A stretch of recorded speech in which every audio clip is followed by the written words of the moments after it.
ठीक है। तो पहला है मेन कंट्रोल वाल, ठीक है।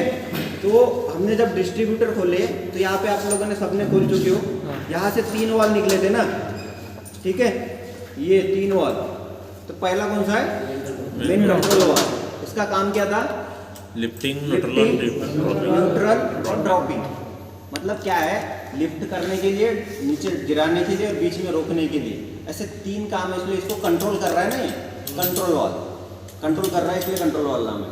ये यहाँ से निकल जाता है बाहर, ठीक है, इसी के साथ में नहीं रहता, निकलता है। 2 पीस में है ये, अभी सिंगल पीस में भी आ रहा है, पूरा जोड़ के भी आ रहा है। पहले 2 पीस में आता था, ठीक है, अब पूरा जोड़ के भी आ रहा है। क्लियर है? ये हो गया। उसके बाद दूसरा कौन सा दिया आपको? अनलोड वाल, और उसके नीचे फेदरिंग वाल है। तो इसमें 2 वाल कौन से निकले थे? ये 3 केप निकली होगी, ठीक है, 3 केप, जिसमें एक बड़ी केप है, एक ज़्यादा छोटी है और एक बीच की मंजली समझ लो, ठीक है, मीडियम। 3 केप है, 2 स्प्रिंग निकले और 2 वाल निकले, ठीक है। तो अब हमें केप भी है और स्प्रिंग है और वाल है, तो इनमें से कैसे पहचाने कि कौन सा अनलोड है और कौन सा फेदरिंग है, ठीक है, क्लियर है? तो ये अनलोड वाल है, ठीक है, इसमें ओरिंग है, जिसमें ओरिंग है वो अनलोड वाल, ठीक है, जिसमें 2 ऐसे छेद है, बड़े बड़े 4 छेद होंगे, बड़े बड़े छेद है नीचे देखो, ठीक है, ये फेदरिंग वाल है। और क्या डिफरेंस है? इसको देखोगे ध्यान से तो आगे में छोटा है, डायमीटर इसका, गोलाई छोटी है, और इसकी पीछे साइड में गोलाई बड़ी है, मतलब पूरा वाल एक जैसे नहीं है। तो ये अनलोड वाल, दूसरा फर्क, ठीक है। इसको देखोगे यहाँ पे भी इसकी मोटाई सेम है, और आगे का जो ये भाग है इसकी भी मोटाई सेम है, ठीक है। ये फेदरिंग वाल। अब क्या समझ में आया कि ये जहाँ लगेगा, मतलब अंदर में जो स्लीव दी है इसमें, उस स्लीव में क्या होगा? रास्ता है ना उसका जाने का, उस रास्ते में क्या होगा? इसका रास्ता छोटा बड़ा होगा, छोटा और बड़ा, ठीक है ना, कहीं पे छोटा होगा कहीं पे बड़ा, लेकिन ये क्या है? इसका समान है पूरा, तो इसका रास्ता पूरा पूरा क्या होगा? बड़ा होगा, ठीक है ना, पूरा एक जैसे होगा। तो लगाने का भी समझ में आ रहा है हमें धीरे धीरे। अब इसके साथ में देखोगे, इसको हम बराबर में कर दिए, बराबर आ रहे वाल, ठीक है, लगभग।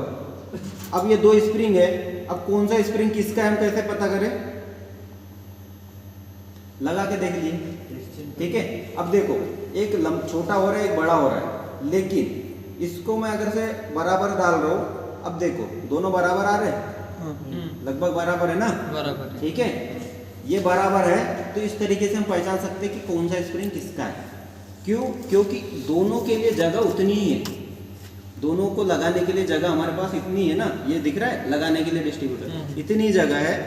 इसके अलावा अगर से आपको ज़्यादा अनुभव होगा तो आप इसका स्प्रिंग का टेंशन चेक करके समझ सकते हैं, वो आपका अनुभव है, जब आप करते रहोगे तब, ठीक है। लेकिन सिंपल सा तरीका ये है, दोनों को लगा के देखो, दोनों की हाइट बराबर है, मतलब ये इस तरीके से, ठीक है।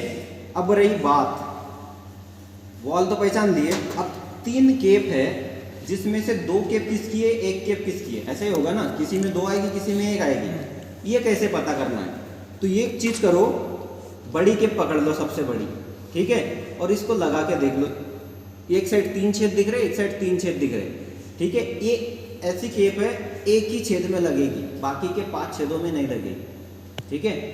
कौन से छेद में लगेगी? अनलोड वाल के छेद में लगेगी, एक ही साइड से लगेगी, इसका है। इसमें 2 ओरिंग है, अब ये 2 ओरिंग बाकियों में भी आएगी, तो 2 ओरिंग अनलोड की, ये नहीं ध्यान रखना है। इसको लगा के देख लो, जिस छेद में आएगी उसी की आएगी, दूसरे में नहीं आएगी। और बाकी इनको भी लगा के देखोगे तो इनमें भी देखना डायमीटर छोटा मोटा है, तो इसका मैं आपको बताऊंगा कैसे पहचानना है। दोनों केप को देखो, अनलोड वाल का काम खत्म हो गया, अब 2 बची है फेदरिंग वाल की, ठीक है। तो दोनों केपों में से देखोगे आप, तो एक केप की गहराई ज़्यादा है, एक की कम है, ठीक है। ये जो केप है इसमें गहराई कम है, इस केप में गहराई ज़्यादा है, अंदर गड्ढा।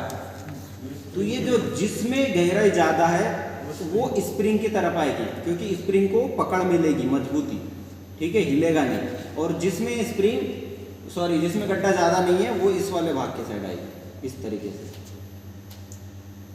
ठीक है। एक चीज़ हुई, इसको जब आप लगाओगे यहाँ पर, तो लगाने के लिए देखो, हो सकता है होल आपको समझ नहीं आ रहे, ठीक है। ये जो वाल्व है अनलोड वाल्व, इसको लगाओगे, ये भी 6 छेद दिख रहे ना, में एक साइड से 3, एक साइड से 3 दिख रहे, 6 हो रहे ना। एक ही साइड से जाएगा ये, दूसरे साइड से कहीं नहीं जाएगा और एक ही छेद में जाएगा पूरा। अब ये देखो पूरा गया क्या? नहीं गया। ये देखो इधर इसमें भी जा रहा है लेकिन पूरा नहीं जा रहा है, इसमें भी जाएगा ये और इसमें भी पूरा नहीं जाएगा। वैसे ही क्या करोगे, दूसरे साइड से डालोगे, जा रहा है लेकिन पूरा नहीं जा रहा है। इसमें भी देखो जाएगा लेकिन पूरा नहीं, इसकी एक ही जगह है और एक ही जगह में पूरा जाएगा, ठीक है। क्लियर है? अनलोड वाल्व, सबसे पहले हमने अनलोड को पकड़े जिसमें ओरिंग है, उसको लगा दिए। अब इसका स्प्रिंग हमने पहचान लिए थे, इसका स्प्रिंग इसी के पीछे से लगा दिए थे ऐसे, ठीक है। और केप की बताया था मैंने, ये देखो ये बड़ी केप है, किसी में नहीं लगेगी, सिर्फ एक जगह ही लगेगी। क्लियर है? इसको लगा दिया हमने। अभी पकड़ नहीं रहा है, ठीक है, नहीं तो ओरिंग टाइट रहती है, पकड़ लेता है। क्लियर है? ये वाला इसका हो गया। इसको छोड़ दूं, मैं नीचे रख दूं। स्प्रिंग किधर से डाला ध्यान रखना, ठीक है, पीछे साइड से डाला ना इसमें। अब ये वॉल्व है, इसके बोर्ड लगे, इसको आप अगर से लगा के ऐसे देख लोगे, ये आगे की ओर से रहेगा, इधर से, जिधर से सिलेंडर निकल रहा है, पिस्टन निकल रहा है, ठीक है, इस साइड में रहेगा ऐसे। क्यों? इसको भी अपन पहचान सकते हैं। ये जो स्टॉपर है, ये पिस्टन को रोकने के लिए स्टॉपर, पिस्टन जिधर निकलेगा उधर होना चाहिए ना, उसके हिसाब से ये ऐसा लगेगा। हो सकता है कई बार कोशिश कर ले, बाद में लगाने के बाद फिर से खोल दिया, गलती हो सकती है ना। तो ये इसको ध्यान रखिए कि स्टॉपर है पिस्टन रोकने का, ये पिस्टन की ओर आ जाए। क्लियर है? ये हो गया। अब इसके बाद बचा कौन सा छेद? एक छेद, दो छेद हो गया, तीसरा छेद बचा। अब आपको पता है 3 ही वाल है, तो तीसरे छेद में क्या आएगा? तीसरे छेद में आएगा फेदरिंग वॉल, ठीक है ना। ये फेदरिंग वॉल है। अब इसको आप लगाओगे तो ये इधर से भी लग जाएगा, ठीक है, या फिर इधर से डालोगे ऐसे, इधर से भी लग जाएगा।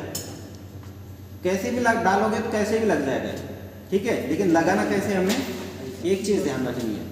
देखो स्प्रिंग तो एक ही साइड से जा रहा है ना इसमें, तो इसमें क्या था, इसमें स्प्रिंग हमने पीछे साइड से डाले यहाँ पे, तो इसका स्प्रिंग ऐसे लगाना है कि ये आगे की ओर जाए, इधर, मतलब उसके अपोजिट साइड, उल्टे साइड, ठीक है।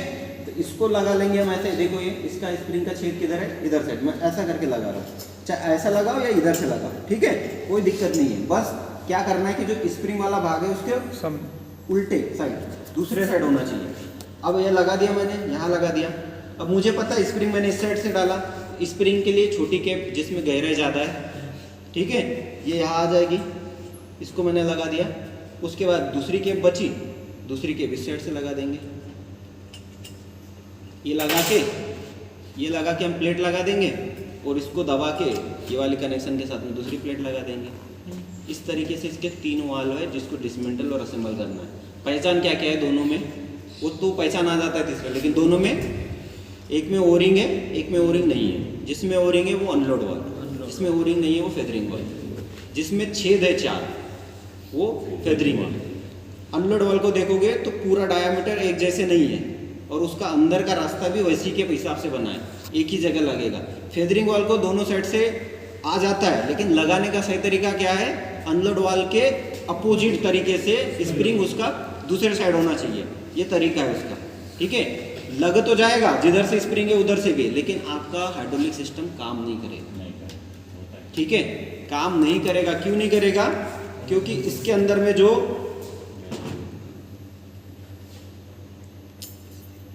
इसके अंदर में देख रहे हैं लाइनें छोटी छोटी, ये लाइनें बराबर मैच नहीं होगी तो हाइड्रोलिक के जो अंदर स्लीव है ना उसमें ऑयल बराबर नहीं जा पाएगा, तो काम नहीं करेगा। ये सिंपल सा तरीका है। कितने वाल हो गए?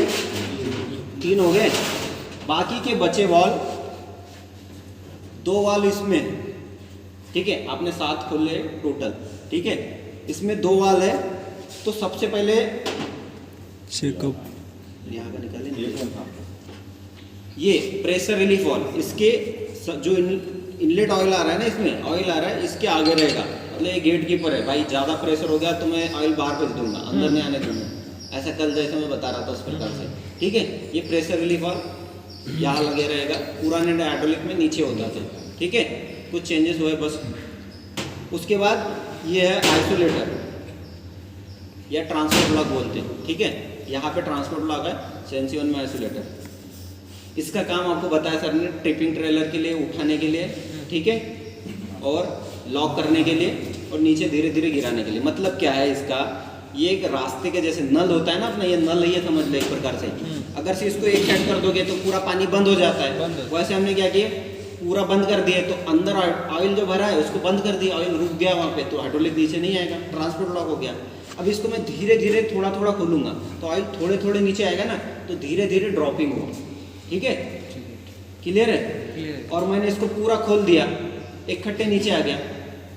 अब इसको एक कंडीशन आती है कि टिपिंग ट्रॉली को देना है या 3 पॉइंट लिंकेज को देना है। वो कब आएगा, जब आपके पास स्पूल वॉल्व नहीं लगा रहेगा। स्पूल वॉल्व होता है ना QRC के लिए, वो नहीं रहेगा तब इसकी कंडीशन काम आएगी। और स्पूल वॉल्व है तो इसकी कंडीशन को इसको छेड़ना ही नहीं है, इसको खुला रख दो, हाइड्रोलिक ऊपर जाएगी। जब ट्रांसपोर्ट लॉक लगाना है तब टाइट करना है, वो काम इसमें नहीं आएगा। स्पूल वॉल्व का अपना काम होता है, सबसे पहले ऑयल स्पूल वॉल्व में ही जाता है, इसमें नहीं आता। स्पूल वॉल्व लगा है तो सबसे पहले ऑयल स्पूल वॉल्व में जाएगा, उसका जो ऑयल है वो फिर इसमें आएगा।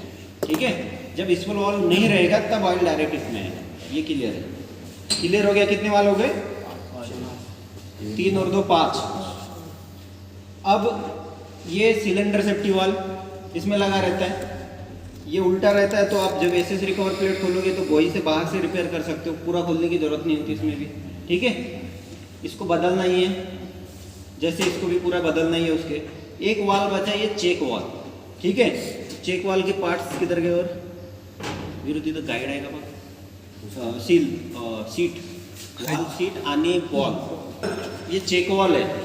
इसका मेन काम क्या है, ऑयल को रैम सिलेंडर की ओर जाने देगा लेकिन रिटर्न नहीं आने देगा। ठीक है, रिटर्न नहीं आने देगा। क्यों? इसका काम ही उस प्रकार से, अगर से उसी रास्ते से जा रहा है, उसी रास्ते से आएगा तो पकड़ के क्या रखेगा, मतलब उठाने के बाद में उसके पास कोई स्टेबिलिटी नहीं रही ना, उस तरीके से। तो इसको कैसा है, इसमें 3 पार्ट है।